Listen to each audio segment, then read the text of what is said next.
Well, hello, everybody. It's Yoon Cannon, and I'm back today with Jean Llamas, founder of CareNavigators.com. So, Jean, welcome, and I'm excited to be able to have this conversation with you and learn more about your journey. Thank you so much for having me. I appreciate it. Absolutely. So, tell our audience a little bit more about what your business does, and then I really want to get into your founder story, and then the journey that you've gone through. So, if you want to share your 60-second elevator pitch, tell us about Care Navigators.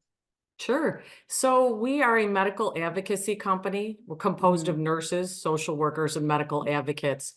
Most of us have had personal stories with our own family of trying to navigate the healthcare system. So we do anything that you need.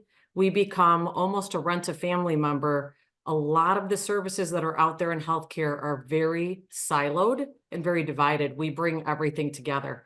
Whatever services you need, we bring in. We act as power of Wow. attorney, we act as guardian if needed, or we just help the families understand what to do and how to navigate dementia, healthcare diagnoses, and mental health, and getting the right care at the right time. Wow, that's hugely needed. I can resonate with that because my parents are 85 and have gotten, into a lot of those caring, maintenance needs. So what was your story as what inspired you to wake up one day and say, I'm going to start Care Navigators? So I was completing my master's in nursing at the time, and I worked for a big corporate system, and a couple of things Hmm. happened. First of all, somebody approached me and said, "Do you want to open a care management company with me?" I had no idea what that meant. And there's still a lot of knowledge deficit out there about that. And then also, I helped navigate my brother and mom. And I've saved my mom's life at least twice in the hospital, being there with her and making sure that her needs were met. And then saving my brother's life a couple times, helping him with his medications, helping him with his Medicaid, different things throughout their Wow. life. And I actually took care of both of them as they were passing in the last couple of years. So what happened as a nurse is I just saw a huge need for someone to really step in and help someone with everything to make sure to mitigate and to stop medical error and to save people money because healthcare has become about big business and money. And Hmm. so somebody needs to be in your corner. And yes, you can have a family member, but you're going to save a lot more time, a lot more money in life, potentially with having a care manager or medical advocate working with you. Oh, wow. And I liked what you said earlier. It just instantly resonated with rent a family member. It's just completely, you get it at a snapshot. So, before we dive into your entrepreneurial side of the story, I'm just curious as far as your services. Now, do you serve locally or can you help folks, all across the country? Yeah, so I can help people all across the country. We try to keep it at a very low cost. So it starts with an assessment. So we Hmm. gather this really big assessment. It only takes an hour. It's a medical, legal, financial, cognitive, home safety, psychosocial story on the person. And from there, we set up another call, which I'm doing one tonight. Within an hour, I will give high level recommendations that are going to save people time and money. So we can do that nationwide. Locally, we can actually go and visit the client. We can go Hmm. to advocate for them at the hospital, at the emergency room, at the rehab center. So, I mean, locally, if you need someone hands-on, we're Hmm. in Illinois and Arizona. Gotcha. Good to know. And what about languages? Are you primarily English or do you also have any support for different languages? We actually don't, only an Hmm. interpreter service, and we have used that before for a Spanish-speaking client, Okay. for a malpractice attorney. He was literally this client run over by a truck 3 times. Oh And my. didn't speak any English, and it was hard. We did use a translating Wow. service, and Yeah. I speak a little bit of Spanish, but we were able to keep him safe. He had a catheter, all different types of things. We were there in the middle of the night for things that were medically urgent, to see if we need to take him in the Hmm. emergency room or not. And he ended up walking away. Believe it or not, he's doing well now. It took a lot of time and energy through physical therapy, getting him in and out of rehab, hospital stays, the emergency room a few times, but he ended up walking away. I mean, I'm sure he has some permanent issues to deal with, but he's doing well, and obviously, he ended up winning his suit that was going on. They had nothing to do with us, Yeah, of course, but we were just hired by the attorney to work with him and keep him safe throughout the right, process. right. Wow, what a tragic story for him to go through. Yeah. So I'm sure you have, you have so many stories over the years of having your business for 11 years. When you first started, did you start as a solo operator? Did you, how many people did you start out with? And where is the business today at, fast forward 11 years? Sure. So I started out, it was myself and a social worker, and Hmm. then I ended up buying the practice from her. This is a 24/7 practice, like, especially if you're a solo operator. So Right. that was pretty early on within the first year. And now we were at about 12 to 13 employees at one point. We are down to 7 employees. COVID was, a difficult time.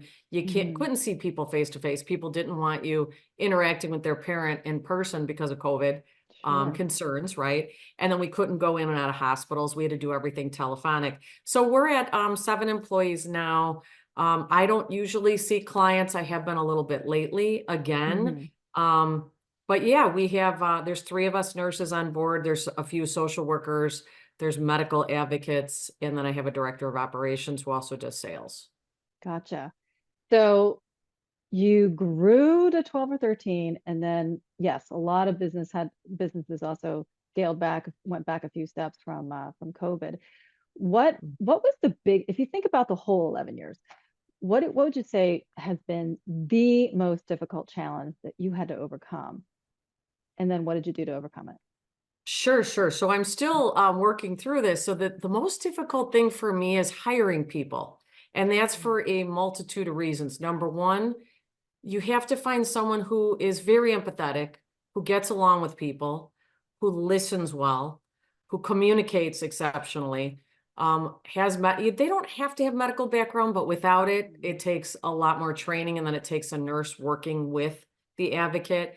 Someone who's really comfortable, kind of I don't know what the word is, but where you're going into a system that isn't working and Mhm. being very diplomatic and trying to get other people on board that are within the healthcare system, even my fellow nurses and physicians, because they're working in this big corporate structure and they're trying to do what's right as a big system. But every human being is so different and unique.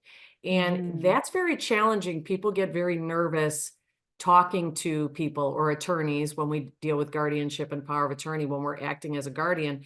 So it can be, I guess the word is intimidating for employees.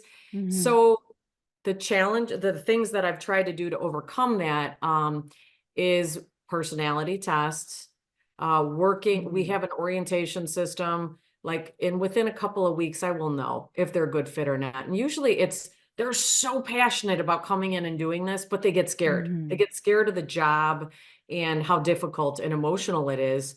So we have this orientation process that we keep updating. Every time a new employee comes in, we ask for feedback. And then just continually hiring and continuously hiring. And right now, the people that have been with me for years. Mhm. So we're just always looking for the right people. It's very expensive to bring people in to train them, and then it doesn't work out. That's always hard. That's my Right. my biggest challenge. Yeah. No, I can relate to that. My first business way back in the day was 30 people on the payroll. And, even though there are companies with way more, just as a small business owner, it is an expensive thing. It's your biggest cost of running the company is the hiring part. So Yeah. you're doing personality assessments, and that's been helping. Are you getting any referrals through your current employees? Has that been helpful for you with incentivizing, Yeah. personal recruiting? Yes, so one of my nurses did refer someone recently, Hmm. another nurse, so that was wonderful. And then I was very lucky. I do a lot of continuing education presentations, and I used to do a lot Hmm. more throughout Illinois. And two of the people, one remembered me from that I just hired. She remembered me from working with me in a big system, and then she's like, "I think I've seen you present." And then another one had seen me present. And then sometimes my director of operations, because she's in so many networking groups, she also gets Right. referrals to potential employees that are interested. Oh, great.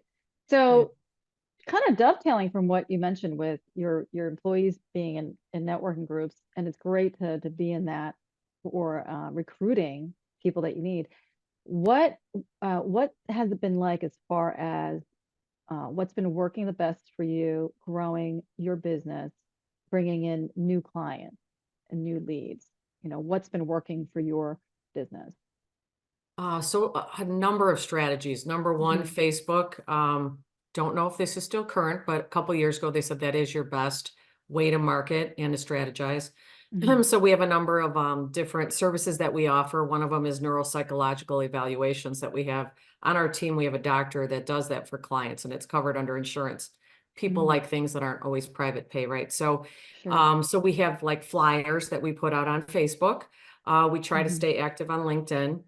We, I find one of my biggest strategies is doing these continuing education units. So I have Hmm. 22 of them that I can provide education to communities, and they're not always healthcare. I have one on generational differences in the workforce. So this allows me to it gives me about a minute to market what we do. The rest is all Right. education, and it is focused on education. But then it allows you to become somebody who's visible within the community, et cetera. Hmm. We're on a number of networking boards. So Kate, who works for me, is on a bunch of different boards, like serving as secretary or treasurer. Hmm. Working with people one-on-one. Marketing one-on-one is better for me because we are unique. We're not a home Right. care company. We're not a caregiver. We're not a skilled home care company. We're care management, and people don't really understand that. So Mm. that's what I find Yeah, works you've best. carved a very unique niche. Because one of the categories I've noticed over the last several years, I used to be the co-chair of Philly 100, which is recognizing Philadelphia area's fastest 100 growing companies, and home care services has been a popular category. But Hmm. with all of the candidates who submit nominations, your niche has yet to show up. So I just have to say that's a unique place to be, because you're a category of one, right? When somebody needs management on that side. Uh, Very neat. So I like hearing that you're doing a lot of different things and not kind of putting all of your eggs in one basket. When you mentioned continuing education credits, Jean, who are you targeting for those continuing education credits? So actually, it could be utilized for many different professionals. Hmm. Anyone that needs so many hours on their license in order to keep their certification. Like for me, my license is nursing, registered nurse, and so I Hmm. need 30. So I go to continuing education units. But it can be for teachers. It can be Hmm. for everybody has parents or brothers and sisters, parents who are aging or brothers and Hmm. sisters with or maybe aging or mental illness or medical diagnoses that aren't getting the right care. So it could be for social workers, administrators, nurses, Mm, dentists. Actually, the amount of people that need these education units is pretty right. diverse. Doctors, lawyers need a very specific one. So I have done a couple for lawyers, but they have to be Hmm. credentialed differently. Gotcha. So you even go and work with all different niches for the continuing education credits. So that's a great takeaway for our listeners. I think that's wonderful. So now, if you running your company, what do you do to stay inspired, to work on your vision, to do the CEO level kind of stuff? I do a lot of my own continuing education units, like going to and attending them and listening and learning and getting new Hmm. takeaways to do things. I'm always looking to network and meet other, like-minded people and Hmm. people in any type of capacity, whether they're the CEO, they're in sales, they're doing direct line care. There's always something to learn from everyone. Other ways I stay inspired is, believe it or not, through my own personal journey, meditation, prayer, Hmm. exercise, because I am working with people who are very overwhelmed, very emotional, Hmm. difficult families sometimes, they're dysfunctional, like most families are. So I have to do a lot of personal things just to stay happy and inspired and engaged. Yeah. Yeah, yeah. Great stuff. And I guess final question would be some fun facts for our audience to know about you, who you Sure. are as a person. Yeah, so because of what I do is very serious and I Mhm. take it very seriously. I have, great integrity. I like to do fun things. And so I actually own a karaoke DJ company. And Oh, so I wow. enjoy doing karaoke. Yeah, we just did a wedding a couple weeks Uh-huh. ago in Arizona. Oh, I could see how that would put you 180 from, some of the emotion trenched conversations you must have in your daily work sessions. So that's fun. So Yeah. karaoke. All right. So for our audience who wants to get in touch with you, what's the best way for them to connect with you? Sure. So our intake phone number, which is answered 24/7, is 847 Mhm. 250 1829. You can find us on Facebook. Just look up Care Navigators, which is located, the office is in Algonquin, Illinois.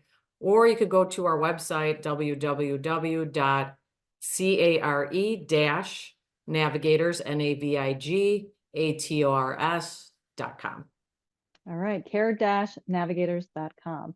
Well, Jean, thank you so much for sharing your story with our folks to be able to, get some takeaways for what they're going through and growing their business. And I just enjoyed my time, getting a chance to get to know you better. All right, so Thank that's you it, so much. everybody, for this episode. Make sure you tune in for our next guest. See you then.